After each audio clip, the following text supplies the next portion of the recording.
Enter Bollywood सब मिलेगा ZoomTV.in। Welcome back to planet Bollywood. फिल्म अनजाना अनजानी के सेट पर कटरीना और रणबीर एक दूसरे से मिले थे या नहीं, इस रात से आखिरकार प्रियंका चोपड़ा ने पर्दा उठा ही दिया। जूम से एक्सक्लूसिव बातचीत में प्रियंका ने खुलासा किया कि उन्होंने कटरीना और रणबीर को मिलते हुए नहीं देखा। देखिए हमारे कवर स्टोरी में। I've never witnessed Katrina coming on the set, so I don't know. और आखिरकार प्रियंका ने उस राज पर से पर्दा उठा ही दिया कि उन्होंने फिल्म अनजाना अनजानी की शूटिंग के दौरान रणबीर कपूर और कटरीना कैफ दोनों को मिलते हुए देखा था या नहीं। पहली बार प्रियंका ने कटरीना के फेवर में आकर जूम से एक्सक्लूसिवली बातचीत में ये राज जाहिर किया कि उन्होंने कटरीना को अनजाना अनजानी के सेट पर कभी देखा ही नहीं। I've never witnessed Katrina coming on the set, so I don't know.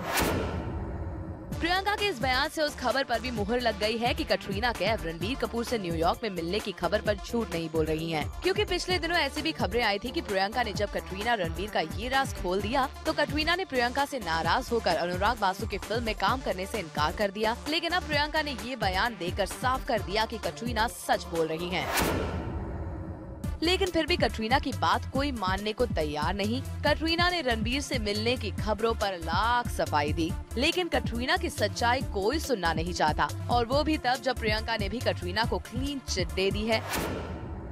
Priyanka आई तो थी एक ब्रांड को एंडोर्स करने के लिए, लेकिन पिगी जॉब्स की ये प्रेस कॉन्फ्रेंस उनके लिए क्लैरिफिकेशन कॉन्फ्रेंस में बदल गई, क्योंकि जब उनसे पूछा गया ये सवाल कि पहले तो उन्होंने अक्षय को खतरों के खिलाड़ी पार्ट 3 में रिप्लेस किया और अब एक बार फिर वो उसी ब्रांड में अक्षय को कंपटीशन देंगी जिसके ब्रांड एम्बेसडर खुद अक्षय कुमार हैं। तो देखिए कैसे प्रियंका ने को इंसिडेंट बताकर ये सवाल पास कर दिया। ऐसा क्यों हो रहा है कि क्योंकि लिवाइस ब्रांड के पहले एम्बेसडर अक्षय कुमार भी हो चुके हैं और आपने उन्हें खतरों के खिलाड़ी में रिप्लेस किया, अब यहाँ भी रिप्लेस किया, तो ये कोई कोइंसिडेंस है या ऐसा हो रहा है? ये तो शाम जवाब दे सकते हैं।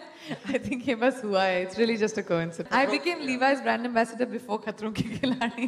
प्रियंका काफी कॉन्फिडेंटली सारे जवाब दे रही थी, लेकिन देखिए जब अक्षय से जुड़ा सवाल आया तो कैसे वो टाल गई। I think ये बस हुआ है। It's really just a coincidence. वैसे सफाई तो यहाँ प्रियंका ने उस सवाल पर भी दी कि जब उनसे ये पूछा गया कि उन्होंने अपना वेट पुट ऑन कर लिया है, तो यहाँ भी प्रियंका ने खुद को फुल ऑन पंजाबी बताते हुए दे दी एक और सफाई। I'm very Punjabi, तो I love my food, तो थोड़ी problems होती हैं उस मामले में।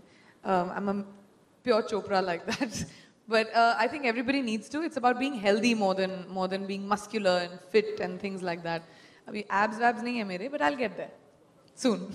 सवाल इसीलिए भी जायज था क्योंकि प्रियंका पिछले कुछ इवेंट्स पर इतनी चबी नहीं लग रही थी। शायद उन्होंने अपना वेट विशाल भारद्वाज की फिल्म 7 खून माफ के लिए बढ़ाया हो। वेल जो भी हो, लेकिन प्रियंका ने इस इवेंट पर आकर कटरीना को क्लीन चिट देने के साथ साथ अक्षय पर जो सफाइयां दी, उसे देखकर लगा कि प्रियंका मीडिया की बनाई सारी कंट्रोवर्सीज को स्मार्टली हैंडल करना सीख गई है। I think ये बस हुआ है। It's really just a coincidence. For Gaurav Dubey and Shobhit Jindal, Zoom, Mumbai।